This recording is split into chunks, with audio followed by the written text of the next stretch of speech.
Hello friends, let's continue our subject thermodynamics and let's move on to our new chapter, unit number 3, ideal gases and thermodynamic processes. Okay, આદર્શ વાયુ અને thermodynamic પ્રક્રિયાઓ.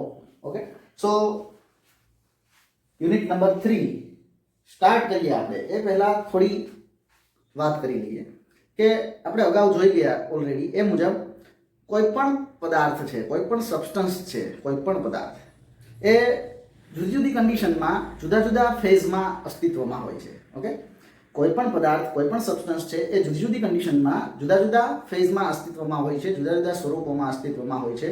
એ જુદા જુદા ફેઝિસ વિશે આપણે જાણીએ છીએ: solid, liquid and gaseous. Okay, ઘન, પ્રવાહી અને વાયુ. ઓકે, સો ઘન સ્વરૂપમાં હોય કોઈ કન્ડિશનમાં, કન્ડિશન ચેન્જ થાય, પરિસ્થિતિ બદલાય તો સેમ સબસ્ટન્સ છે એ લિક્વિડ ફેઝમાં ટ્રાન્સફોર્મ થશે.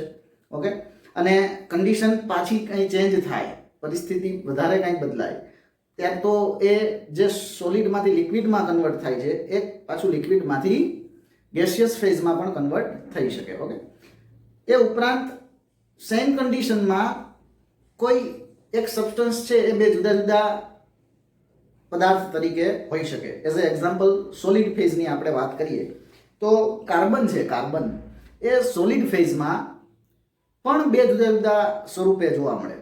સોલિડ ફેઝમાં પણ કાર્બન છે એ બે જુદા જુદા સ્વરૂપે જોવા મળે. Graphite, diamond. ગ્રેફાઇટ આપણે જોઈએ છીએ કાર્બનનું એક નરમ સ્વરૂપ છે. ઓકે, અને સોલિડ ફેઝમાં જ ડાયમંડ છે એ પણ કાર્બનનું જ એક સ્વરૂપ છે, પણ એક એવું છે સખત સ્વરૂપ છે. ઓકે, સો ઘન સ્વરૂપમાં પણ જે પદાર્થ છે એ બે જુદા જુદા સ્વરૂપે હોઈ શકે. ઓકે, એનું જે મોલેક્યુલર કન્સ્ટ્રક્શન છે, ઓકે, એમાં જે પરમાણુઓ વચ્ચેનું આકર્ષણ બળ છે એ અલગ અલગ હોવાથી આ બે જુદા જુદા સ્વરૂપો જોવા મળે ઘન સ્વરૂપમાં જ. ઓકે, સો આ રીતે આપણે જોઈએ તો કોઈ પણ પદાર્થ ઘન સ્વરૂપમાં ક્યારે હોય તો કે જ્યારે એમનું ટેમ્પરેચર નીચું હોય. ઓકે, એની અંદર હીટ એનર્જી ઓછી હોય ત્યારે એમના અણુઓ વચ્ચેનું આકર્ષણ બળ છે એ કેવું હોય છે? વધારે હોય છે. જેના કારણે જે સબસ્ટન્સ છે એ સોલિડ ફેઝમાં છે, એને હીટ એનર્જી જો આપવામાં આવે તો ધીમે ધીમે એના અણુઓ વચ્ચેનું આકર્ષણ બળ છે, એના અણુઓ વચ્ચેનું આકર્ષણ બળ છે એ શું થાય છે? ઘટે છે. અને એ સોલિડ ફેઝમાંથી લિક્વિડ ફેઝમાં કન્વર્ટ થાય છે. સોલિડ ઘન સ્વરૂપમાંથી પ્રવાહી સ્વરૂપમાં ફેરવાય છે. ઓકે, હવે ઘન સ્વરૂપ અને પ્રવાહી સ્વરૂપમાં જે મોલેક્યુલર ડિસ્ટન્સ છે, અણુઓ વચ્ચેનું અંતર છે એ લગભગ સેમ હોય છે. જાજો ફેરફાર થતો નથી. બે અણુઓ વચ્ચેના અંતરમાં જાજો ફેરફાર થતો નથી, પણ એ આકર્ષણ બળ ઘટવાથી એ અણુઓ છે એ એકબીજાથી ફ્રી મૂવ થઈ શકે. ઓકે, એટલે સોલિડ અને લિક્વિડ ફેઝમાં જે વોલ્યુમ છે એમાં જાજો ડિફરન્સ જોવા મળતો નથી, કારણ કે મોલેક્યુલર ડિસ્ટન્સ છે એમાં જાજો ફેરફાર થતો નથી. બરાબર, લિક્વિડને ફરીથી જો લિક્વિડ ફેઝમાં જે સબસ્ટન્સ છે એને ફરીથી હીટ મળે, એનું ટેમ્પરેચર રાઇઝ થાય, વધે, તો એ ફરીથી ગેસિયસ ફેઝમાં કન્વર્ટ થશે, લિક્વિડમાંથી ગેસિયસ ફેઝમાં. અને એ કઈ રીતે? તો કે જે અણુઓ વચ્ચેનું આકર્ષણ બળ છે એ તાપમાન વધવાને કારણે નહીવત થઈ જશે અને હવે મોલેક્યુલર ડિસ્ટન્સ છે જે એમાં ખૂબ વધારો થશે. ઓકે, અને જે મોલેક્યુલ્સ છે એ મુક્ત સ્વરૂપે ફરી શકશે. બરાબર, એટલે એ વાયુ સ્વરૂપમાં કન્વર્ટ થશે. બરાબર, અણુઓ વચ્ચેનું આકર્ષણ બળ નહીવત થવાથી H2O છે એ સોલિડ ફેઝમાં બરફ, ઓકે, હીટ એનર્જી આપવામાં આવે, આકર્ષણ બળમાં ઘટાડો થાય, વોટરમાં કન્વર્ટ થાય, વોટરને ફરીથી હીટ આપવામાં આવે, ટેમ્પરેચર વધે, અણુઓ વચ્ચેનું આકર્ષણ બળ નહીવત થાય અને એ વરાળ સ્વરૂપે ગેસિયસ ફેઝમાં કન્વર્ટ થાય. ઓકે, હવે ગેસિયસ ફેઝની આપણે આ ચેપ્ટરમાં ખાસ વાત કરવાની છે. તમે અહીંયા નામ જોઈ શકો છો, આઈડિયલ ગેસીસ. ઓકે, આદર્શ વાયુઓ. હવે આદર્શ વાયુઓ માટે પહેલા આપણે વાયુ એટલે શું એ સમજવું જરૂરી છે. ઓકે, હવે આપણે બે વર્ડ સાંભળેલા હશે તમે કે ગેસ અને બીજો એક વર્ડ છે વેપર. ઓલમોસ્ટ આ બે એકબીજાના સિનોનિમ્સ છે, સમાનાર્થી શબ્દો છે. બરાબર, પણ બંને વચ્ચે ડિફરન્સ છે ખરો. બરાબર, બંને વચ્ચે ડિફરન્સ છે ખરો. હવે શું ડિફરન્સ છે એ જાણીએ તો કે લિક્વિડનું કમ્પ્લીટ ઇવોપરેશન થાય, લિક્વિડનું જો કમ્પ્લીટ ઇવોપરેશન થાય, પ્રવાહીનું સંપૂર્ણ બાષ્પીભવન થાય તો જે કંઈ પણ મળે છે એ કમ્પ્લીટ એક ગેસ કહેવાય. બરાબર, એ ગેસિયસ ફેઝ તરીકે આપણે ઓળખશું. પણ જો લિક્વિડનું ઇનકમ્પ્લીટ ઇવોપરેશન એટલે અપૂર્ણ બાષ્પીભવન થાય તો જે તમને મળે છે સબસ્ટન્સ એ વેપર તરીકે ઓળખાશે. Okay, complete evaporation of the liquid takes place, then that is known as gas. And if incomplete evaporation of the substance, incomplete evaporation of the liquid takes place, then that's known as vapor. Okay, હવે carbon છે, nitrogen છે, maximum oxygen છે, આ જે જુદા જુદા gases છે, substance છે, એ સંપૂર્ણ ગેસ તરીકે વર્તે છે. એ કેવા કમ્પ્લીટ એક ગેસ તરીકે એ વર્તે છે. તો એવા જુદા જુદા ગેસીસ માટે આપણે આ ચેપ્ટરમાં સ્ટડી કરીશું. Okay, so first topic various gas laws. Okay, વાયુના જુદા જુદા નિયમો ખૂબ મહત્વના છે. ઓકે, આ ચેપ્ટરનું સ્ટાર્ટિંગ, ઓકે, આ ચેપ્ટર આગળના ચેપ્ટર માટે પણ એટલું જ ઇમ્પોર્ટન્ટ છે, નેક્સ્ટ સબ્જેક્ટ માટે પણ એટલું જ ઇમ્પોર્ટન્ટ છે. બરાબર, સો ખાસ ધ્યાનથી જોજો. અને આ ચેપ્ટરમાં આ જે 3 નિયમો આપણે ખાસ પહેલા 3 નિયમો જે જોશું એ ખૂબ જ વધારે મહત્વના છે. So the first law is Boyle's law. First law of gas, Boyle's law. Okay, so in 1660 માં the scientist named Robert Boyle, okay, Robert Boyle નામનો જે સાયન્ટિસ્ટ હતો એને ગેસ પર કોન્સ્ટન્ટ ટેમ્પરેચર રાખી અને જુદા જુદા એક્સપેરિમેન્ટલ રીડિંગ્સ છે એ લીધેલા. ઓકે, અને એનું એક જે કન્ક્લુઝન છે એને આપેલું.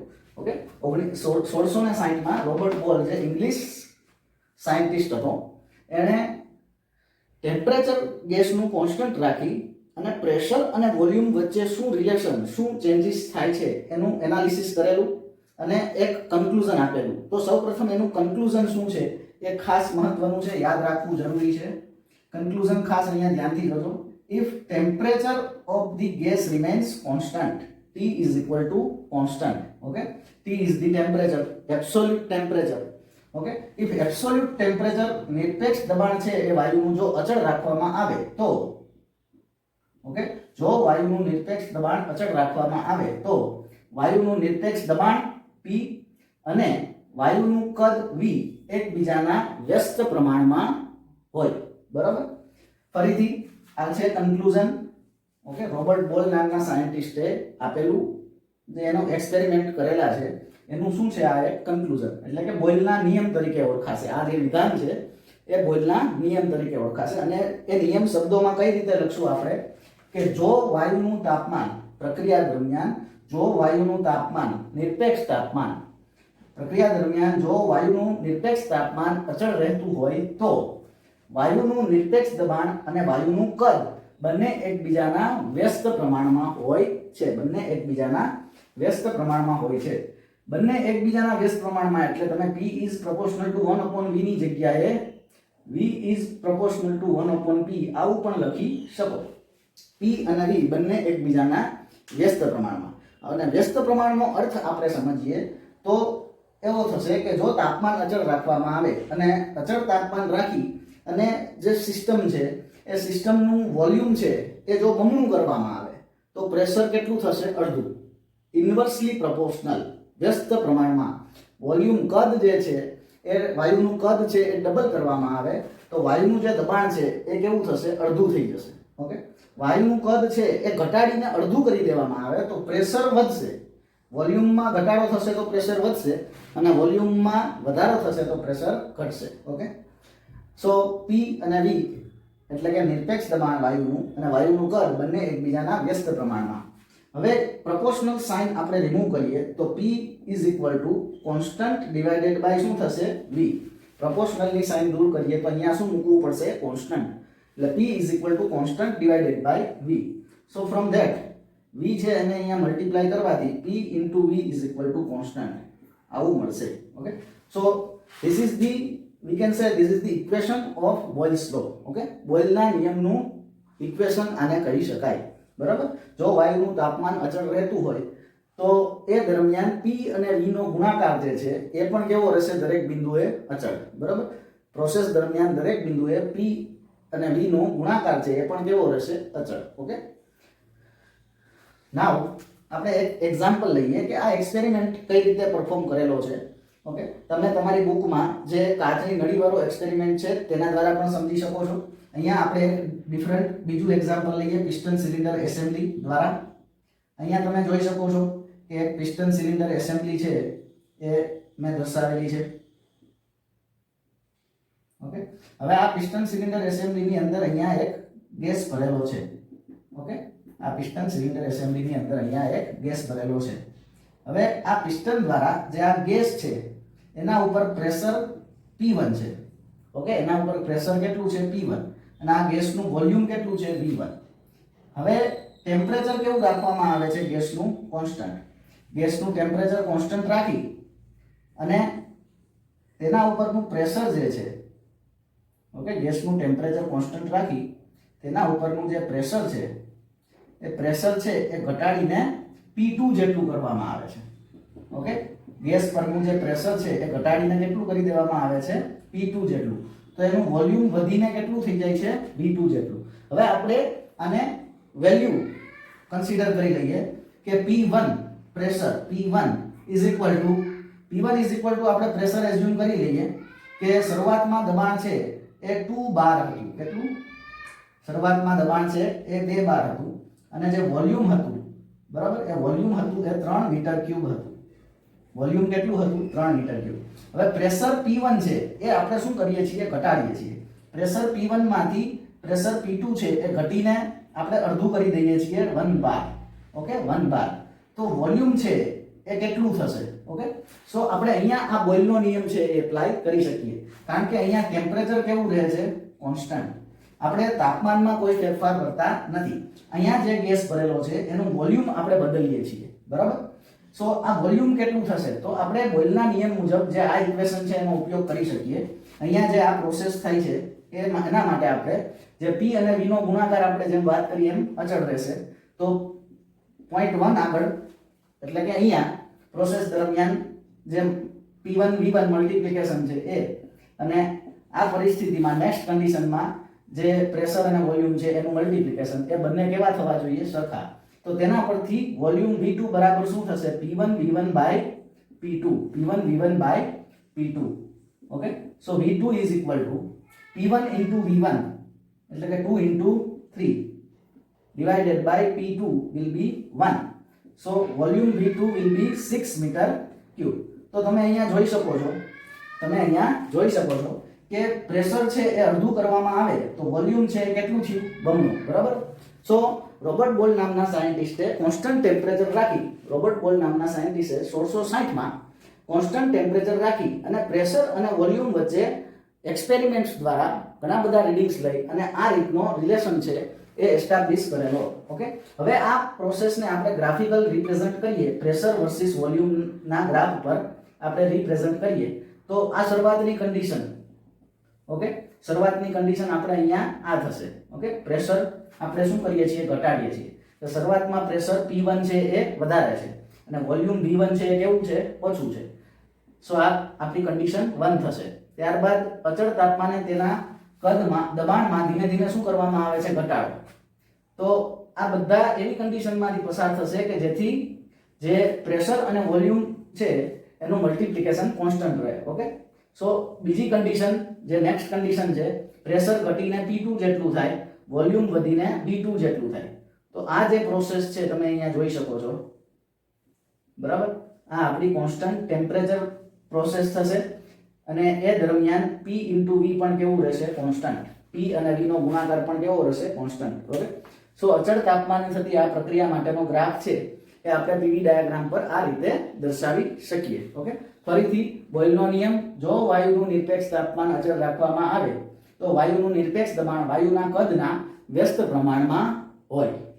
નાઉ second law is Charles law. In 1787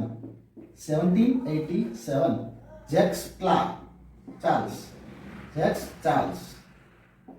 okay, 1787 માં જેક્સ ચાર્લ્સ છે એને પણ રોબર્ટ બોયલની જેમ જ એક એક્સપેરિમેન્ટ કરેલા, ઘણા બધા એક્સપેરિમેન્ટ કરેલા અને ગેસ માટે એક નિયમ છે, એક લો છે એ રિપ્રેઝન્ટ કરેલો. ઓકે, જેક્સ ચાર્લ્સ છે એ એકચ્યુઅલમાં એક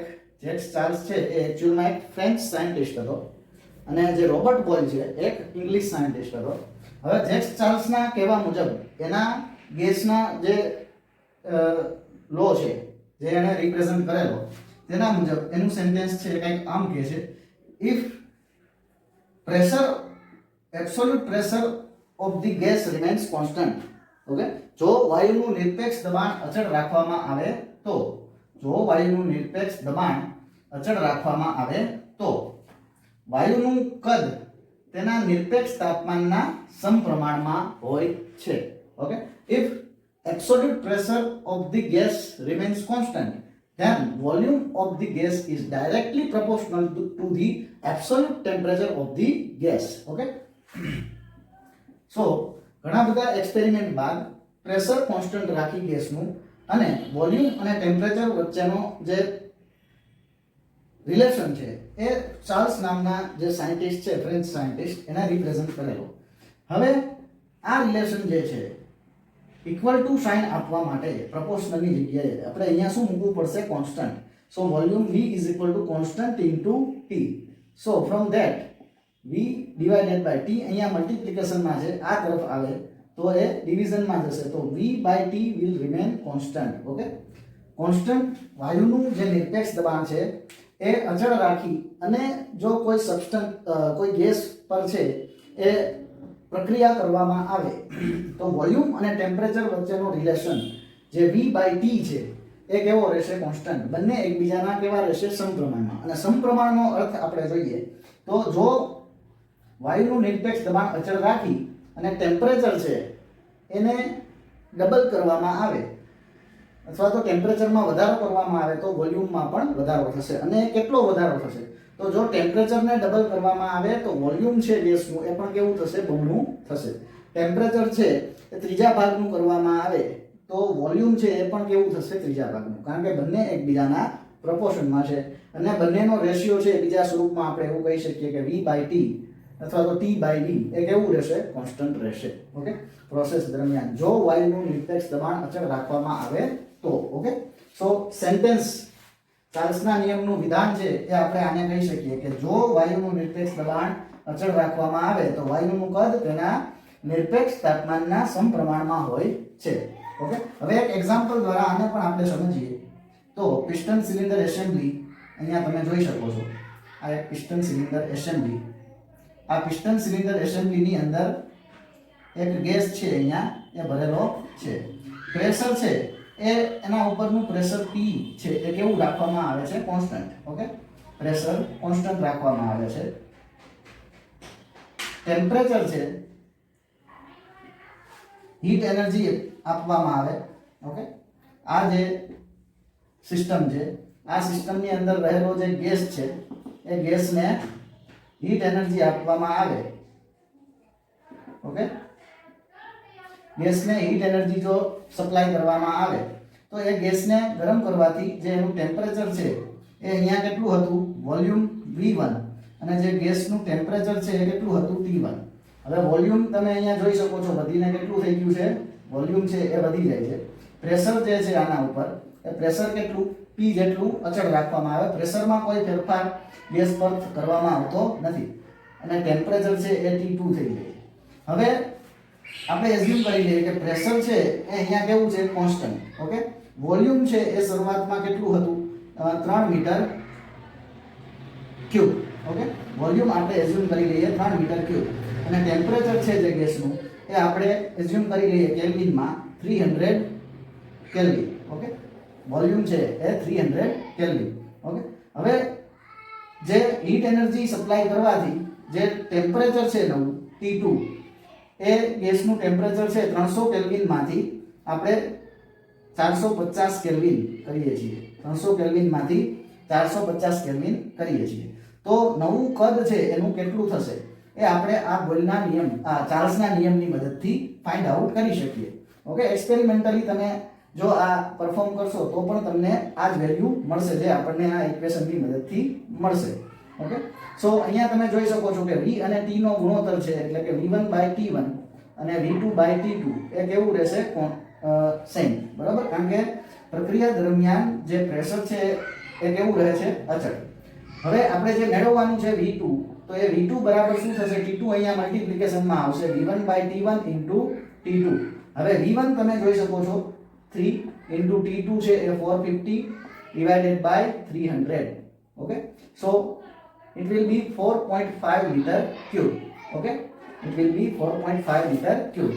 Okay, so જેટલા પ્રમાણમાં ટેમ્પરેચરમાં વધારો થશે એટલા જ પ્રમાણમાં વોલ્યુમમાં પણ વધારો થશે.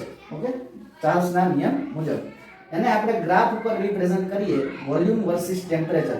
તો જેટલા પ્રમાણમાં વોલ્યુમમાં વધારો થાય એટલા જ પ્રમાણમાં ટેમ્પરેચરમાં વધારો થશે. ઓકે, તો શરૂઆતની કન્ડિશન આપણે જોઈએ તો વોલ્યુમ છે એ V1 અને ટેમ્પરેચર છે એ T1 જેટલું ઓછા હતા. હવે વોલ્યુમમાં જો વધારો કરવામાં આવે, ઓકે, તો ટેમ્પરેચરમાં પણ શું થાય છે? વોલ્યુમ ટેમ્પરેચર છે એ T1 થી વધારીને T2 કરવામાં આવે તો વોલ્યુમ V1 થી વધીને કેટલું થશે? V2. એટલે નવી અવસ્થા છે એ આપણને કંઈક અહીંયા મળશે. ઓકે, તો આ જે પ્રોસેસ છે 1 થી 2 આ રીતે VT ડાયાગ્રામ પર દર્શાવી શકાય. VT volume versus temperature diagram પર આ પ્રોસેસને આપણે આ રીતે દર્શાવી શકીએ કે જેમ વોલ્યુમમાં વધારો થાય, ઓકે, જેમ વોલ્યુમમાં વધારો થાય એમ પ્રોસેસ દરમિયાન ટેમ્પરેચરમાં વધારો થશે. જો વાયુનું દબાણ પ્રોસેસ દરમિયાન અચળ રાખવામાં આવે તો આ રીતે ચાર્લ્સના નિયમ મુજબ જો વાયુનું નિરપેક્ષ દબાણ અચળ હોય તો વાયુનું કદ વાયુના નિરપેક્ષ તાપમાનના સમપ્રમાણમાં હોય છે. Now third one, Gay-Lussac's law. Okay, in 1802 માં J.L. ગેલ્યુશાક જે સાયન્ટિસ્ટ હતો 1802 માં J.L. ગેલ્યુશાક જે સાયન્ટિસ્ટ હતો, આ સાયન્ટિસ્ટે પ્રેશર અને ટેમ્પરેચર વચ્ચે ઘણા બધા એક્સપેરિમેન્ટ કરી અને એક રિલેશન છે એ રિપ્રેઝન્ટ કરેલો.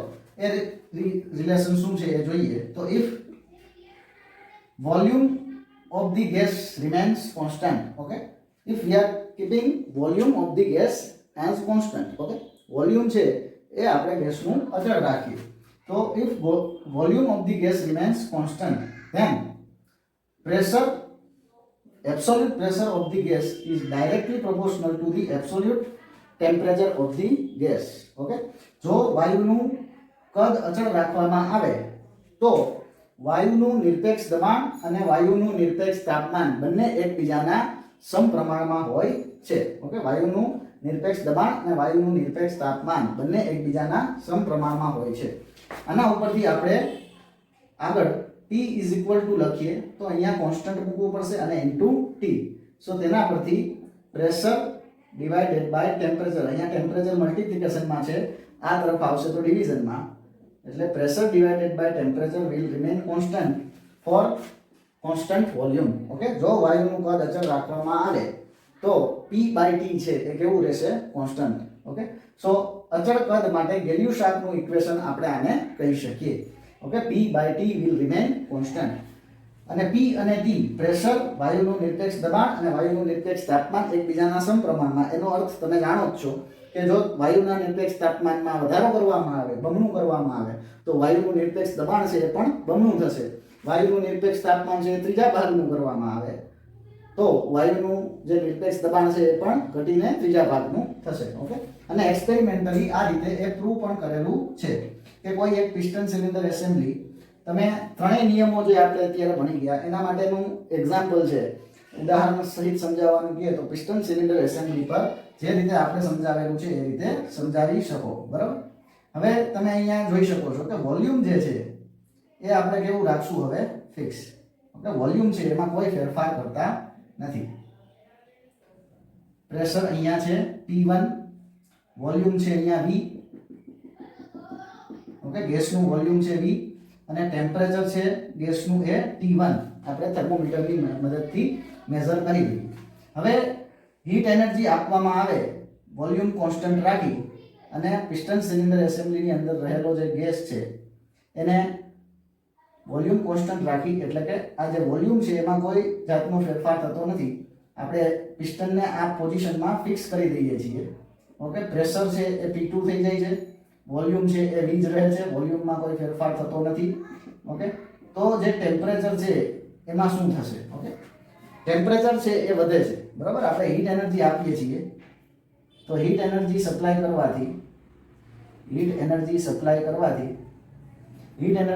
કરવાથી Q જેટલી હીટ એનર્જી સપ્લાય કરવામાં આવે તો ટેમ્પરેચર છે એ વધીને T2 જેટલું થાય. તો પ્રેશરમાં શું થશે? તો એ આપણે ગેલ્યુશાકના નિયમ મુજબ ફાઇન્ડ આઉટ કરી શકીએ. અહીંયા આપણે એઝ્યુમ કરી લઈએ કે શરૂઆતમાં જે પ્રેશર છે P1 એ 2 બાર છે. કેટલું છે? 2 બાર. અને જે ટેમ્પરેચર છે T1 એ 300 કેલ્વિન છે ગેસનું. ઓકે, હવે હીટ એનર્જી સપ્લાય કરી અને જે અહીંયા ટેમ્પરેચર છે ગેસનું એ આપણે 300 માંથી 600 કેલ્વિન કરી દઈએ. ઓકે, બમણું ટેમ્પરેચર કરી દઈએ તો જે પ્રેશર P2 છે એ કેટલું થશે? ઓકે, સો અહીંયા આપણે જાણીએ છીએ કે P અને T નો જે ગુણોત્તર છે, રેશિયો છે, એ હંમેશા કોન્સ્ટન્ટ રહેશે. તો P1/T1 બરાબર શું થશે? P2/T2. So from that equation P2 will be P1/T1 into T2 છે અહીંયા મલ્ટીપ્લિકેશનમાં જશે. સો P1 છે એ કેટલું છે? 2 બાર. ઓકે, P1 છે એ કેટલું છે? 2 બાર. સો એક્ચ્યુઅલમાં એને અહીંયા આપણે બાર છે એને કિલોન્યુટન પર મીટર સ્ક્વેરમાં કન્વર્ટ કરવું જોઈએ, પણ આપણે અત્યારે એઝ ઇટ ઇઝ રાખીએ છીએ. T1 છે એ 300 કેલ્વિન છે મલ્ટીપ્લાય બાય T2 જે છે એ 600 કેલ્વિન છે. Okay, so 600 by 300 will be 2, 2 into 2 will be 4. સો જે પ્રેશર છે P2 એ કેટલું થઈ જશે? 2 બાર માંથી 4 બાર. અહીંયા જે ગેસનું પ્રેશર જે છે એ પ્રેશર કેવું થઈ જશે? ઇન્ક્રીઝ થઈ જશે. વોલ્યુમ ફિક્સ છે એટલે. તો આ બંને નિયમો, ચાર્લ્સના નિયમ અને ગેલ્યુશાકનો નિયમ, આ બંને નિયમ પરથી આપણે કહી શકીએ કે ગેસનું વોલ્યુમ કોન્સ્ટન્ટ રાખી અને ટેમ્પરેચર વધારવા જઈએ તો પ્રેશરમાં શું થઈ જાય? વધારો. અને ગેસનું પ્રેશર કોન્સ્ટન્ટ રાખી અને ટેમ્પરેચર વધારવા જઈએ તો તેના વોલ્યુમમાં વધારો થશે. બરાબર? સો તમે અહીંયા જોઈ શકો છો કે ટેમ્પરેચર છે એ બમણું કરવામાં આવે તો પ્રેશર છે એ પણ કેટલું થાય છે? બમણું.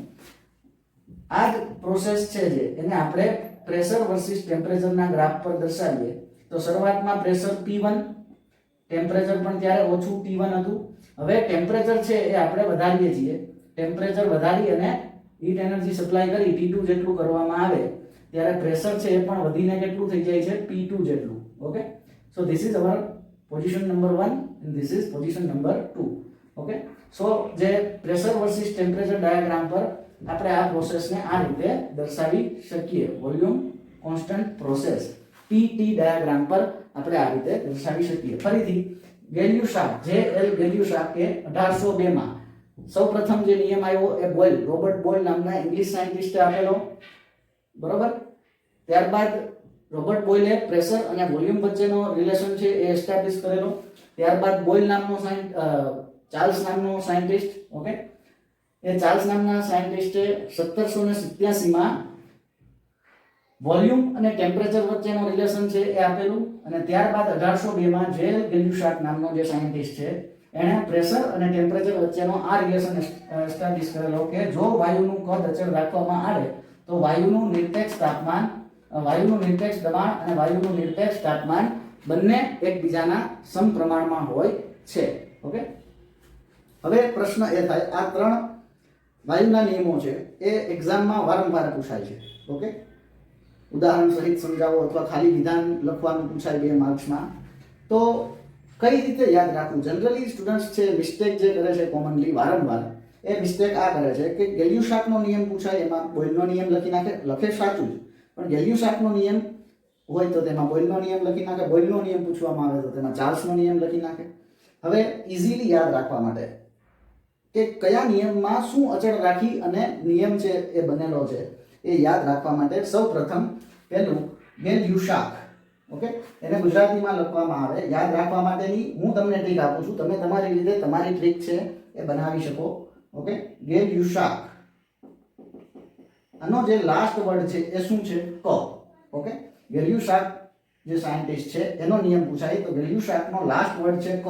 તો એ ક ઉપરથી તેના નિયમમાં કદ છે એ કેવું રહેશે? અચળ. Volume V will remain constant. Volume એટલે કે કદ. ઓકે, તો આ નિયમમાં તો ઇઝીલી યાદ રહી ગયું, એનો લાસ્ટ વર્ડ છે ક, તો એ નિયમમાં કદ. જો વાયુનું કદ અચળ હોય તો બાકી વધેલા બે દબાણ અને કદ. ઓકે, આ ત્રણેય નિયમો પ્રેશર, વોલ્યુમ અને ટેમ્પરેચરની આજુબાજુ છે. એનું કારણ એ છે કે કોઈ પણ સબસ્ટન્સ છે એનો મુખ્ય આધાર કોઈ એક ગુણધર્મ ઉપર નથી કે એ કઈ કન્ડિશનમાં હશે. ઓકે, કોઈ પણ સબસ્ટન્સ છે, ગેસ હોય, લિક્વિડ હોય કે સોલિડ હોય, તેનો મુખ્ય આધાર કોઈ એક ગુણધર્મ ઉપર નથી કે ફક્ત ટેમ્પરેચર વધે તો એ સોલિડમાંથી લિક્વિડમાં જાય, ટેમ્પરેચર વધે તો. ઓકે, સોલિડમાંથી લિક્વિડમાં કન્વર્ઝન, લિક્વિડમાંથી ગેસિયસ ફેઝમાં કન્વર્ઝન, ગેસમાંથી ગેસિયસ ફેઝમાંથી લિક્વિડમાં, લિક્વિડમાંથી સોલિડમાં. આ જે કન્વર્ઝન છે, કન્ડિશન્સ છે જે સબસ્ટન્સની, પદાર્થની, એ પણ પદાર્થ કયા ફેઝમાં હશે એનો આધાર ફક્ત, અથવા તો પદાર્થના ગુણધર્મમાં જે ફેરફાર થાય છે, એની કન્ડિશનમાં જે ચેન્જીસ થાય છે, એનો આધાર ફક્ત કોઈ એક ગુણધર્મ, પ્રેશર, ફક્ત એક ટેમ્પરેચર કે ફક્ત એક વોલ્યુમ કે કોઈ બીજું, એના ઉપર નથી, પણ ત્રણેય ઉપર એક સાથે છે. ઓકે, પ્રેશર, વોલ્યુમ અને ટેમ્પરેચર, અને ખાસ કરીને પ્રેશર અને ટેમ્પરેચર. બરાબર? સો એટલા માટે આ ત્રણ નિયમો છે, પ્રેશર, વોલ્યુમ અને ટેમ્પરેચરને ખાસ ધ્યાનમાં રાખી અને તેની આજુબાજુ બનેલા છે. ઓકે, સો ગેલિયું-શાકના નિયમમાં ઉપરથી આપણે કહી શકીએ કે વોલ્યુમ કોન્સ્ટન્ટ. તો હવે જે રિલેશન એસ્ટાબ્લિશ થયો ગેલિયું-શાકના નિયમ દ્વારા, કેના વચ્ચેનો હશે? તો કે પ્રેશર અને ટેમ્પરેચર વચ્ચેનો. સો એ સેન્ટેન્સ તમને ઇઝીલી યાદ આવી જશે. બીજું છે, આપણે જે પ્રથમ નિયમ ભણી ગયા એ નિયમ હતો બોઇલ. ઓકે, બોઇલનો નિયમ. હવે બોઇલ, બીજું એક બોઇલ છે એ BOIL. Okay, boil. હવે બોઇલ એટલે ઉકળવું. ગુજરાતીમાં આપણે વાત કરીએ તો બોઇલ એટલે ઉકળવું. તો ઉકળવા ઉપરથી બોઇલ જે શબ્દ છે એના ઉપરથી તમને પ્રેશર, વોલ્યુમ અને ટેમ્પરેચર, એમાંથી કયો ગુણધર્મ છે એ યાદ આવે, કઈ પ્રોપર્ટી છે એ યાદ આવે? તો કે ટેમ્પરેચર. ઓકે, ઉકળવા ઉપરથી. તો બોઇલના નિયમમાં જે ટેમ્પરેચર છે એ કેવું રહેશે? કોન્સ્ટન્ટ. બોઇલના નિયમમાં ટેમ્પરેચર છે એ કેવું રહેશે? કોન્સ્ટન્ટ. તો હવે વધેલો નિયમ છે ચાર્લ્સનો નિયમ. તો ચાર્લ્સના નિયમમાં શું કોન્સ્ટન્ટ રાખવામાં આવે છે એ યાદ રાખવું ઈઝી છે. ગેલિયું-શાક, ક એટલે કે વોલ્યુમ કોન્સ્ટન્ટ, બોઇલ એટલે કે ટેમ્પરેચર કોન્સ્ટન્ટ. તો વધેલા ચાર્લ્સના નિયમમાં શું કોન્સ્ટન્ટ હશે? તો કે પ્રેશર.